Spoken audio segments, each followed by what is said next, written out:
Alright, pre-calc kids, here we go. We're going to do 2.5. We're going to call this one A, B, C, D. Now we're just going to do 2.5 here in one section. Okay? We're going to talk about complex zeros, fundamental theorem of algebra. Speaking of the fundamental theorem of algebra, it's this guy right here. Okay? And this is noteworthy. We're going to put the fun back into the fundamental theorem of algebra, or we're going to put the mental into it, whichever one you choose. Okay? So what it says is a polynomial function, degree n, has n complex zeros, real and non-real. Some of these zeros may be repeated. This is where the multiplicity comes in play. Remember when we saw things like, well, you might see something like this. This had multiplicity 2 because the 0 of 2 is repeated twice. Okay. So for example, just by looking at, you know that, oops, sorry, go x squared plus 4. Okay, by the fundamental theorem of algebra, my degree is 2. So that means I'm going to have 2 solutions. Now they can be real or unreal. That means some might show up on graph and some might not. In fact, if I go to solve this, I get x squared equals negative 4. Disastrous. Because I square root both sides, and I get x equals, well, square root of negative 4, which square root of negative 1 times 4, which would be 2i. Because remember, square root of negative 1 is I, square root of 4 is 2, so I get 2i. Oh, I'm sorry. Remember, all these are plus or minus, so I get plus or minus 2i. Hence, 2 solutions. Degree 2, the fundamental theorem of algebra, is still correct. Okay? Now, here we go. This, you do not have to write, actually, because this is kind of a review. Polynomial is equivalent if k is a complex number. X equals k is a solution or root of the equation if f of x equals 0, which we've talked about. K is 0 of the function f, and x minus k is a factor. It's a factor, it means it's a 0, which means it's a root. But now it is complex, it's still going to be 0 of the function. I mean, that's, remember we've talked about all these things, so we're going to go rapid fire. Okay, here is a good example, a noteworthy example. You guys are going to be so sick of FOIL. Okay, so we need to write the polynomial function in standard form, identify the serials of the function and the x-intercepts of its graph. Okay, I'm going to give you guys a moment to write that. While you do, maybe I'll throw in some music trivia.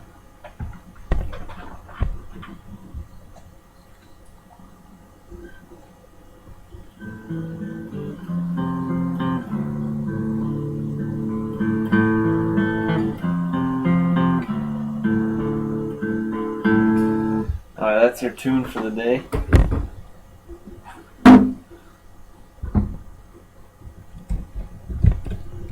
Oops, wrong button.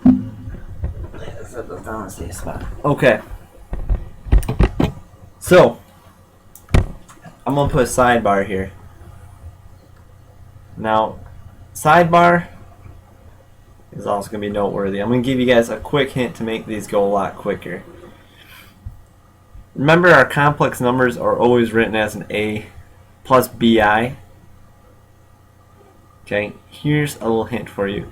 When you multiply this by its complex conjugate, remember that a minus bi to get rid of your I. In order to find that out really quickly without having to FOIL, you can just go a squared. Okay. Now here's the tricky part. it's plus b squared. Okay. Quick example, and I'll use the one over here so we can x minus 3i times x plus 3i. Well, my a is x, so I go x squared plus my b is 3 squared. So I get x squared plus 9. Okay? So let's jump over here. So let's FOIL this beast. Well, I did this in the sidebar, so I know it's x squared plus 9. So I'm going to FOIL that with x minus 4, and there's no shortcut to this one, guys, so sorry. So I go x squared times x, it's x cubed, minus 4x squared, plus 9x, minus 36. Now this is in standard form because it goes from highest power to lowest. Okay, so standard form means you go from the highest power to the lowest. Okay? Okay.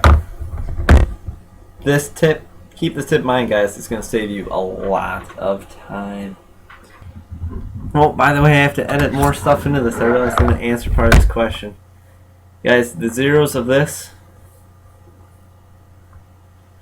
are going to be 4. These are my zeros. 4, 3i, and negative 3i. Okay, just same way we did before. We set each piece equals 0. But now the only thing is our x-intercepts is only 4 because there's no 3i or negative 3i on our x-axis. Complex conjugate zeros. Okay. I'll put a noteworthy Mr. Terwilliger definition. If you want to read that, that's fantastic. What it says is if a plus bi is a 0, then so is a minus bi. Remember, that's the complex conjugate. Complex conjugate of a plus bi is a minus bi. And the conjugate of a minus bi is a plus bi. So if one's 0, the other one is as well. Okay? So again, you can use the Mr. T definition. You can write the original one. Either way works. Okay. Let's try this out in an example, because we love examples. This example is noteworthy. So we need to write a polynomial minimum degree in standard form with real coefficients whose zeros include 2, negative 3, and 1 plus I. Well, we know what to do with these two. I set up my x minus 2 times my x plus 3, because those are my zeros. If they're zeros, that means they're factors. Now, that rule before says if 1 plus I is a factor, then so is 1 minus I. Okay? And this is where things are going to get a little bit messy. Okay? So, I'm sorry. Bear with it. It's going to be a long example. Okay. So here, I'm going to put, they change colors, and underline this guy. I put x minus 1 plus I. Okay. And for this one, I'm going to put x minus 1 minus I. Okay. Okay. So, here we go. Alright, this is going to get messy, guys, so bear with it. So, first things first, here's what I'm going to do. I have to multiply these two guys together. Alright, let's do this thing. I'm going to FOIL this guy first. And I'm going to leave these conjugates here just because it's going to make your life easier. So I get x squared minus x times 1 minus I minus x times 1 plus I. And then I get, that's going to be a positive, 1 minus I times 1 plus I. Okay, so I'm going to simplify this guy a little bit. So I get x squared minus x plus xi minus x minus xi. So these are going to cancel. Okay. And then, because again, I'm distributing that negative x to both those. And by our theorem, this becomes 1 squared plus 1 squared, which is 2. I get x squared minus 2x plus 2. Okay. So now, that times x plus 3. And again, I'm just bringing this guy down. So we get x cubed minus 2x squared plus 2x plus 3x squared minus 6x plus 6. Let's simplify this a little bit. So we get x cubed plus x squared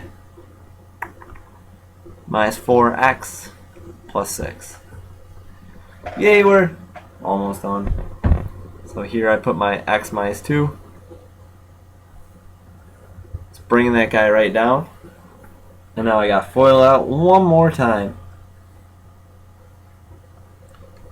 X to the 4th plus x cubed minus 4x squared plus 6x. That's my x to all those terms.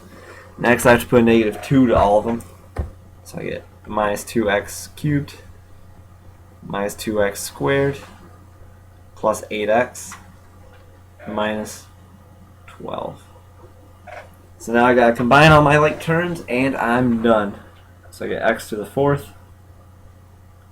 minus x cubed Moby. Okay, and we get negative 6x squared plus 14x minus 12. And bada boom, bada bing, we're done. Phew. These are probably going to be the longest problems you guys have to do. It's a lot of foiling. But keep in mind, leave those in your parentheses when you do them. It'll make your life easier. And use that a squared plus b squared. It'll also make your life a lot easier. Okay? So, and when you FOIL, just be careful, guys. Be careful. Okay? Enjoy.